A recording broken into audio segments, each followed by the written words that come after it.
இந்த மாதிரியான கேசஸ்க்கு highly recommended live இன்ல இருங்க. ஏன் அப்படின்னா லவ்வுக்கான அர்த்தமே வந்து லிவிங் டுகெதர். ஒரு செக்ஷுவல் ரிலேஷன்ஷிப்குள்ள போக ஆரம்பிச்சிட்டாங்க அப்படின்னா அவங்க பாடி நீட் தானே. இந்த மாதிரி அவங்களோட மல்டிபிள் ரிலேஷன்ஷிப்ஸ் என்ன ஆகும், கல்யாணம் அப்படிங்கிறதே எனக்கு வேண்டாம், கல்யாணத்தை தள்ளி போடுறது. ஏன்னா அவங்களுக்கே தெரிஞ்சிரும் நம்ம வந்து கல்யாணத்துக்கு ஃபிட் இல்லை. பேரண்ட்ஸ் கிட்ட நாங்க லவ்வர்ஸ்ன்னு சொல்ற காலம்லாம் போய் நாங்க லிவின்ல இருக்கோம். ஸோ இதெல்லாம் சொல்றாங்களே தவிர இதுக்கு கோர் ரீசன் என்னவா இருந்துச்சு?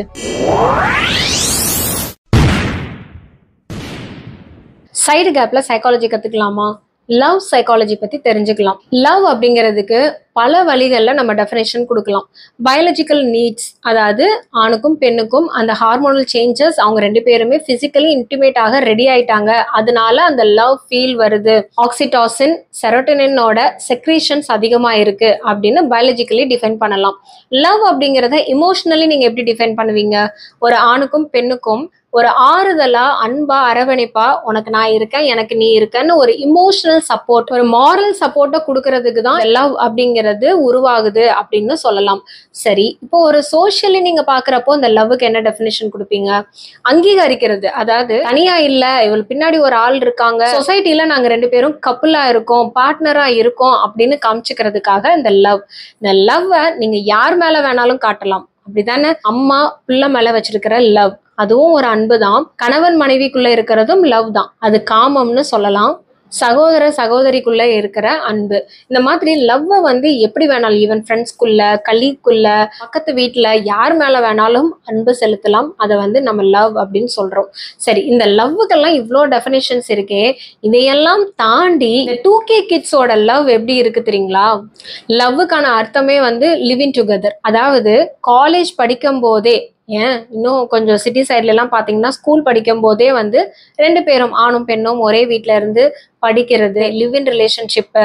ஸோ இந்த லிவ் இன் ரிலேஷன்ஷிப்பை வந்துட்டு பேரண்ட்ஸே என்கரேஜ் பண்றாங்க. எல்லா பேரண்ட்ஸும் சொல்ல, சில பேரண்ட்ஸ் வந்து என்கரேஜ் பண்றாங்க. என்ன அப்படின்னா, அப்பதான் உங்களுக்கு வந்து ஒரு பையனோட எப்படி பழகணும்னு என் பொண்ணுக்கு தெரியும், ஒரு பொண்ணை எப்படி பார்த்துக்கணும்னு என் பையனுக்கு தெரியும். ஸோ இதை சொல்றாங்களே தவிர இதுக்கு கோர் ரீசன் என்னவா இருந்துச்சு? நிறைய பேர் ஒரு ஊர் விட்டு ஊர் போறது, வில்லேஜ்ல இருந்து சிட்டில போய் படிக்கிறது, இந்த மாதிரி காலேஜ் அப்படின்னாலே அவங்களுக்கு ஒரு மெச்சூரிட்டி வேணும், 4 விஷயங்களை கத்துக்கணும் அப்படின்னு சொல்லிட்டு வெளியூருக்கு அனுப்புறாங்க, வெளிநாட்டுக்கு அனுப்புறாங்க. இந்த கல்ச்சர் வெளிநாட்டுல இருந்து தானே உருவாச்சு. அதுக்கு என்ன காரணம்? வெளிநாட்டுல போய் அங்க தங்குறதுக்கு காஸ்ட் ஆஃப் லிவிங் அதிகமா இருந்தது.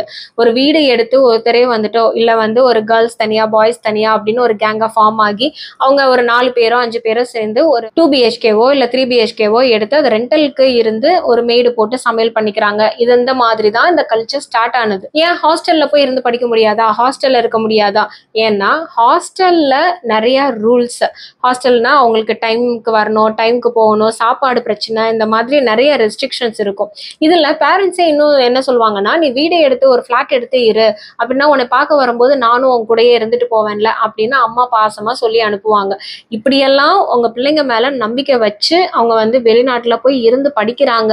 அவங்க ரூம் எடுத்து படிச்சா நல்லா சாப்பிடுவாங்க, ஹெல்த்தியா அவங்களுக்கு பிடிச்ச மாதிரி வீட்லயே சமைச்சு சாப்பிடுவாங்க. இதெல்லாம் வந்து எல்லாமே பேம்பரிங்னால வந்ததுதான்.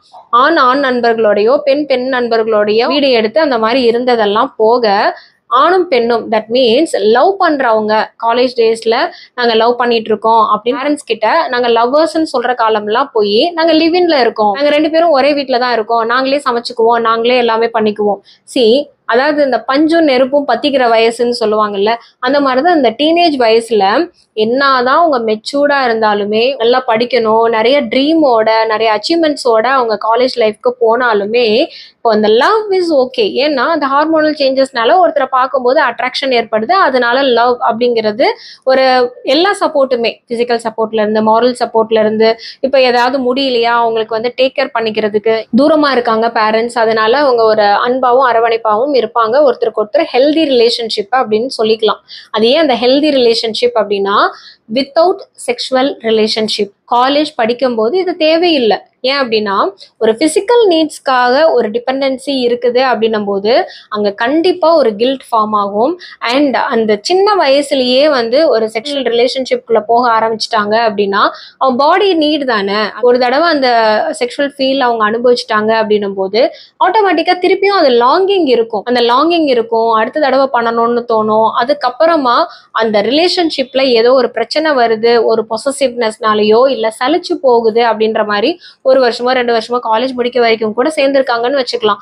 ஏதோ ஒரு காரணத்தினால பிரேக்கப் ஆயிடுறதுன்னா திருப்பி வேற பொண்ணோ வேற பையனோ தேட ஆரம்பிப்பாங்க. இந்த மாதிரி அவங்களோட மல்டிபிள் ரிலேஷன்ஷிப்ஸ் என்ன ஆகும், கல்யாணம் அப்படிங்கறதே எனக்கு வேண்டாம், கல்யாணத்தை தள்ளி போடுறது.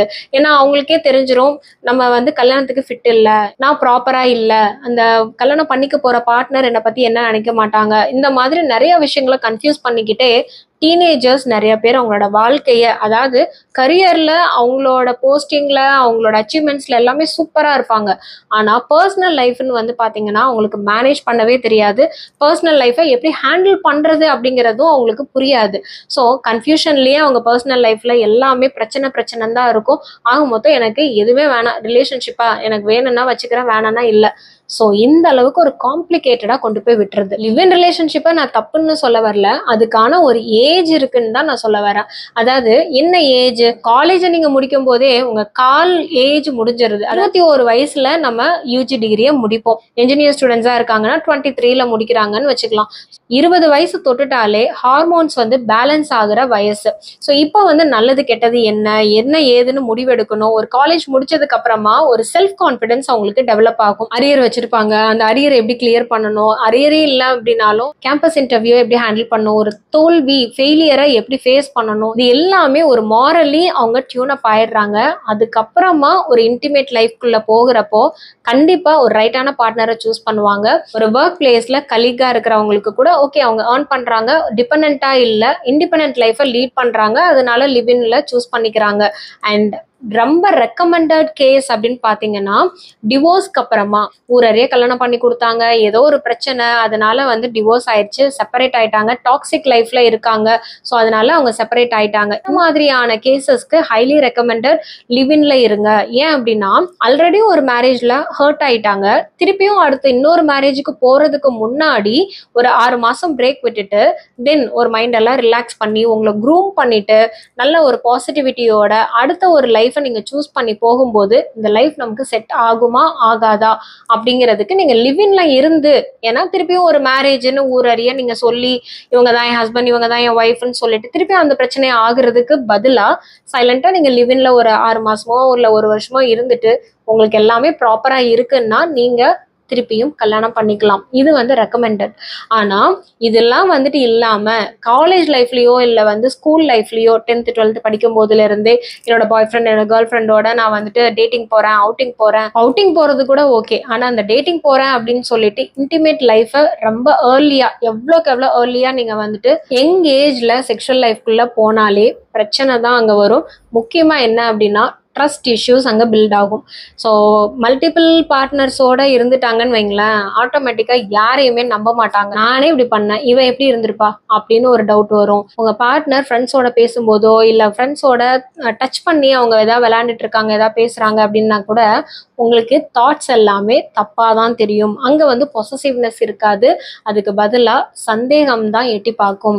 ஸோ இந்த மாதிரி நிறைய ப்ராப்ளம்ஸ் வந்துட்டு உருவாகிறதுக்கு இந்த லிவ் இன் ரிலேஷன்ஷிப்பும் ஒரு காரணமாக இருக்குது. இந்த லிவ் இன் ரிலேஷன்ஷிப்ல என்ன ஆகும்னா டிபெண்டன்சியும் அதிகமா கிரியேட் ஆயிரும்.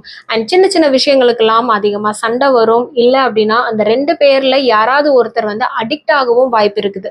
அதாவது அவங்க கூட இல்லை அப்படின்னா இமோஷனல் அடிக்ஷன், கூட இல்லை அப்படின்னா அவங்களால எந்த வேலையும் செய்ய முடியாது, இமோஷனலி ரொம்ப டிபெண்ட் ஆயிட்டு லைஃபே வேற மாதிரி போயிடும்னு வச்சுக்கோங்களேன். ஸோ உங்களோட செல்ஃப் கண்ட்ரோலை நல்லாவே புரிஞ்சு வச்சுக்கோங்க. படிக்கிற வயசுல படிச்சுட்டு அந்த காலேஜ் டேஸ்ல வந்து ஃப்ரெண்ட்ஸ், வெளி உலக நாலேஜ், நல்லா டிராவல் பண்றது, ஒரு ஹெல்தியான ரிலேஷன்ஷிப்பு, அதே மாதிரி லவ்வர் இருக்கிறது தப்பே கிடையாது, சைட் அடிக்கிறது, க்ரஷ் வச்சுக்கிறது எதுவுமே தப்பு கிடையாது. ஆனா இதையெல்லாம் அந்த காலேஜ் டேஸ்ல பண்ண வேண்டிய வயசு. அதை விட்டுட்டு நீங்க செக்ஷுவல் இன்டிமசிக்காகவோ இல்லை செக்ஷுவல் நீட்ஸ்க்காகவோ நீங்கள் உங்கள் லைஃப்பை லிவினாக இருக்கலாம் இல்லை டேட்டிங்காக இருக்கலாம், இந்த மாதிரி எல்லாம் நீங்கள் அலைப்பாய விட்டுட்டீங்க அப்படின்னா லேட்டர் பார்ட் ஆஃப் லைஃப்பில் வந்து உங்களுக்கு வாழ்க்கையை சலிச்சு போகும். எல்லாத்தையும் அந்த வயசுலேயே அனுபவிச்சாச்சு, இனி பிறகு என்ன இருக்குது, கல்யாணத்துக்கு அப்புறம் உங்களுக்கு ரொம்பவே போரிங்காகவும் இருக்கும், ஒரு இன்ட்ரெஸ்டாக ஒரு கியூரியாசிட்டியாக எதுவுமே நடக்காது. எல்லாமே அந்தந்த வயசில் என்னென்ன நடக்கணுமோ அது கரெக்டாக நடக்கும். அதுக்கேற்ற மாதிரி உங்கள் லைஃப்பை சூப்பராக டிசைன் பண்ணிவிட்டு எங்கேயுமே போய் ஃபிக்ஸ் பண்ணிக்கிறாதீங்க. ஃபிக்ஸ் பண்ணாமல் லைஃப்பை ஜாலியாக என்ஜாய் பண்ணுங்க. இந்த மாதிரி இன்ட்ரெஸ்டிங்கான விஷயங்களை சைக்காலஜிக்கல் அனாலிசிஸோட தெரிஞ்சுக்கிறதுக்கு நம்ம சேனலில் சப்ஸ்கிரைப் பண்ணிக்கோங்க அண்ட் லைக் அண்ட் ஷேர் பண்ண மறந்துடாதீங்க. நெக்ஸ்ட் ஒரு சூப்பரான கான்டென்ட் எடுத்து அனாலிசிஸ் பண்ணலாம். Until then take care of your mental health. நன்றி, வணக்கம்.